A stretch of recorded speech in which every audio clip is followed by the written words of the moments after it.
Welcome back to our channel. आज हम जिस नेशन की इकोनॉमिक जर्नी को डिस्कस करेंगे उस नेशन का नाम है इंडोनेशिया। इंडोनेशिया एक साउथ ईस्ट एशियन कंट्री है और वर्ल्ड का लार्जेस्ट आर्कीपेलागो भी है।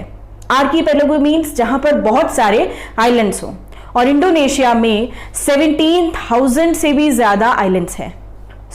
इंडोनेशिया एक बहुत ही डाइवर्स नेशन है और जिसकी वजह से आज हमने इसकी इकोनॉमिक जर्नी डिस्कस करने के लिए ये वीडियो बनाया है।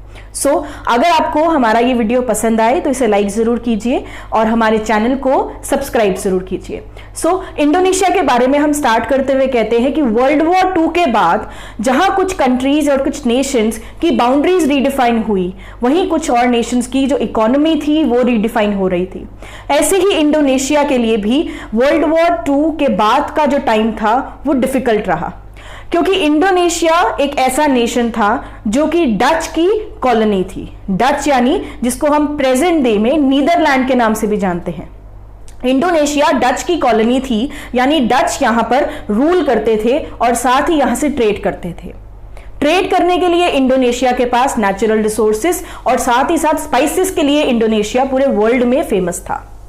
जब डच इंडोनेशिया पर रूल करते थे और वर्ल्ड वॉर आने पर यानी 1942-45 के पीरियड के बीच में जापानीज ने इंडोनेशिया को ऑक्यूपाई कर लिया और इंडोनेशिया की वर्ल्ड वॉर 2 खत्म होने पर इंडिपेंडेंस की वॉर स्टार्ट हुई और 1949 में इंडोनेशिया को डच से इंडिपेंडेंस मिल गई।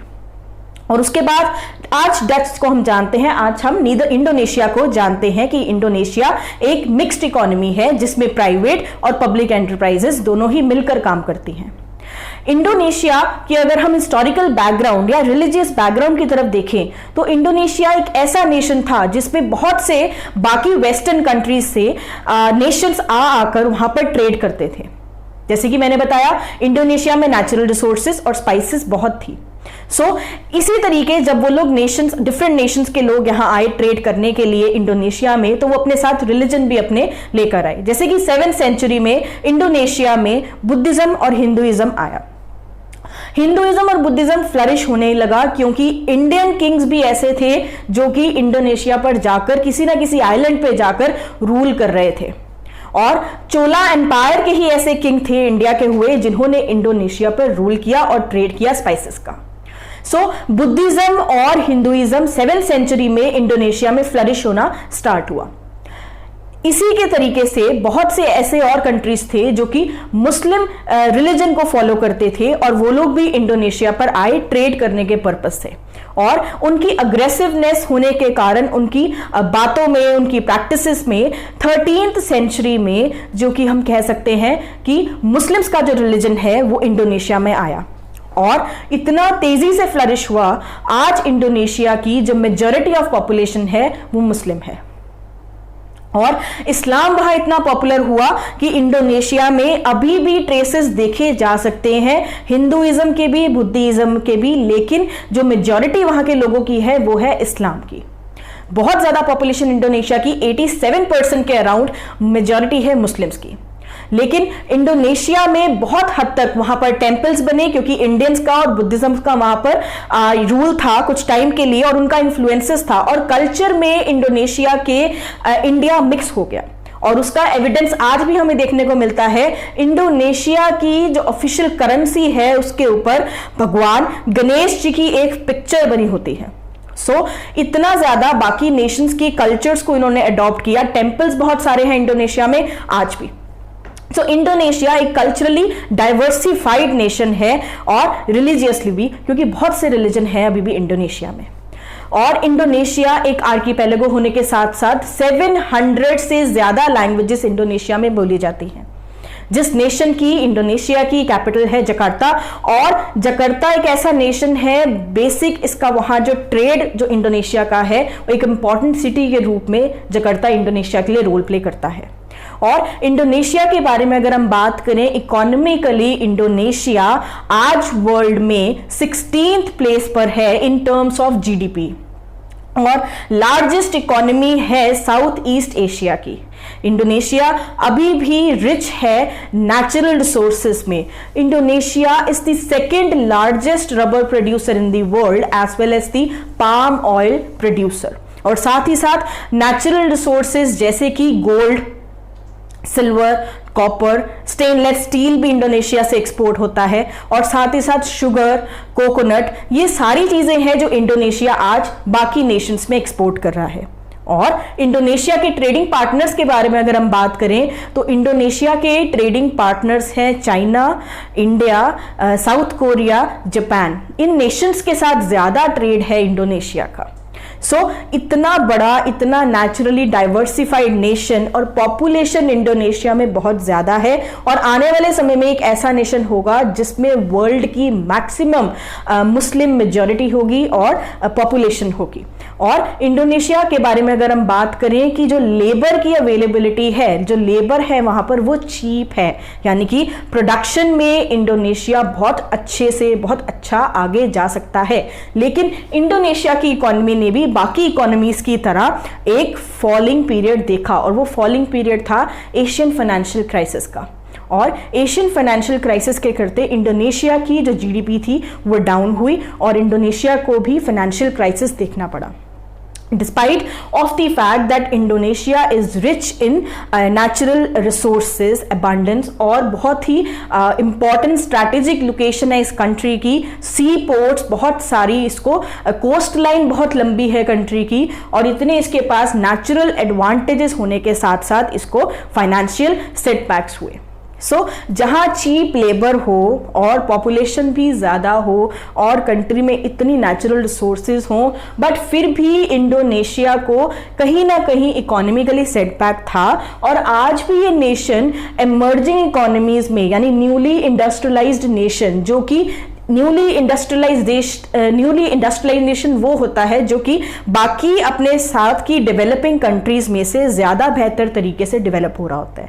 लेकिन इंडोनेशिया आज भी डेवलपिंग नेशन क्यों है, उसके पीछे का कारण है कि इंडोनेशिया में लेबर तो चीप है लेकिन इंफ्रास्ट्रक्चरल फैसिलिटीज में कमी है, इलेक्ट्रिसिटी में कमी है और साथ ही साथ रोड नेटवर्क में कमी है। ये इंडोनेशिया का बहुत बड़ा एक मेजर ड्रॉबैक गिना जाता है, जिसकी वजह से फॉरेन इन्वेस्टर्स वहां आने में कतराते हैं, बिकॉज वो इस चीज को लेकर चलते हैं कि अगर कॉस्ट ऑफ प्रोडक्शन ज्यादा पड़ेगी तो उनके प्रोडक्ट्स वहां पर कंपेटिटिव नहीं रह पाएंगे।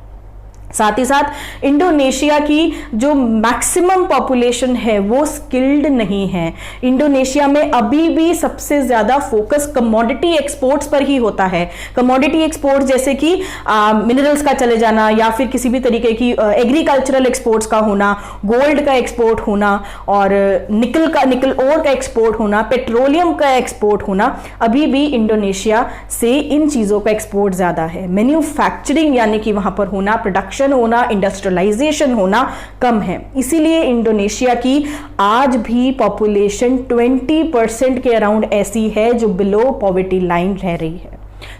इंडोनेशिया पेट्रोलियम एक्सपोर्टर है, यानी कि इंडोनेशिया एक ऐसा, यानी कि अपने ग्रुप में, अपने एरिया में, अपने साउथ ईस्ट में ऐसा एक नेशन है, अकेला OPEC का मेंबर है।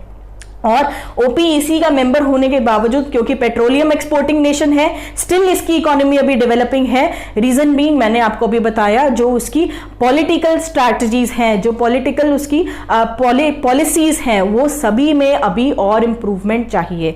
क्योंकि इंडोनेशिया की अगर हम बात करें, पॉपुलेशन मैंने आपको बताया इसकी बहुत अच्छी, बहुत बढ़ रही है, ज्यादा है पॉपुलेशन। काम करने वाली फोर्स यानी कि people of age group 30 years, in 30 years 28 to 30 years बहुत ज्यादा है वहां पे, यानी कि यंग पॉपुलेशन ज्यादा है। यंग पॉपुलेशन ज्यादा यानी कि काम करने वाले लोग ज्यादा हैं। But still this country is not able to capture the advantages which has been given upon, या फिर जो भी इसको जो फायदे हैं वो नहीं ले पा रही। उसका कारण ये है इंफ्रास्ट्रक्चरल फैसिलिटीज जो इसके पास अभी कंप्लीट नहीं है। और सबसे ज्यादा एक एनवायरमेंटल थ्रेट ये है कि इतनी बढ़िया इसके पास रिसोर्सेज होने के बाद, फॉरेस्ट होने के बाद और उसके साथ वुड होने के बाद, इंडोनेशिया में इलीगल माइनिंग बहुत प्रेवलेंट है और उसके बाद डिफॉरेस्ट्रेशन, जिसकी वजह से इंडोनेशिया की जो कैपिटल है जकार्ता, उसका बहुत सारा एरिया अराउंड 40% ऐसा है जो सबमर्ज्ड हो चुका है क्योंकि वहां पर सी लेवल बढ़ चुका है। और इंडोनेशिया ने अगर अपनी एक्टिविटीज को स्लो डाउन ना किया सो एक ऐसा टाइम आएगा जब इंडोनेशिया की कैपिटल का मेजर पोर्शन बिलो सी होगा। इसीलिए ये नेशन को ग्लोबल वार्मिंग की तरफ और अपनी कंट्री को बचाने की तरफ सोचना पड़ेगा, इसीलिए इंडोनेशिया डेवलप कर पाएगा। So being a good nation with natural abundance is not enough. आपके पास सब चीजें होना is not enough at all, लेकिन उन चीजों को जुडिशियसली यूटिलाइज करना, अपनी वीकनेसेस को ओवरकम करना और अपनी स्ट्रेंथ को समझना और उस पर काम करना is also important in order to grow. So Indonesia एक ऐसा नेशन है जिसकी टूरिज्म इंडस्ट्री बहुत बढ़िया है। सबसे टॉप पर अगर आप देखें तो इंडोनेशिया में बहुत से लोग ऐसे हैं जो बाली इंडोनेशिया में जाते हैं एज अ टूरिस्ट डेस्टिनेशन। ये बहुत ही फेमस है, इसकी सीनिक ब्यूटी और उसके बीचेस और साथ ही साथ इंडोनेशिया का कल्चर बहुत डाइवर्सिफाइड है। अलग अलग आइलैंड्स की अलग अलग स्टोरीज, अलग अलग एथनिक ग्रुप्स के लोग हैं और यहाँ की करेंसी की valuation as compare to the Indian rupee, 1 Indian rupees equals to 200 Indonesian rupees currency. So इतनी चीप है वहां की करेंसी in comparison to the India. और अगर आप जाना चाहें इंडोनेशिया घूमने के लिए सो अराउंड 50,000 रुपीज लगते हैं for 2 persons, or you can say $680 for 4 days and 5 nights. So it's a good deal, and whenever you would like to go to Indonesia is very beautiful place to go around and to have a look at the cultural diversity and the place as well. So with this I would like to say, अगर आपको हमारा video hope so अच्छा लगा होगा और हमारे channel को जरूर सब्सक्राइब कीजिए। Thank you so much for watching.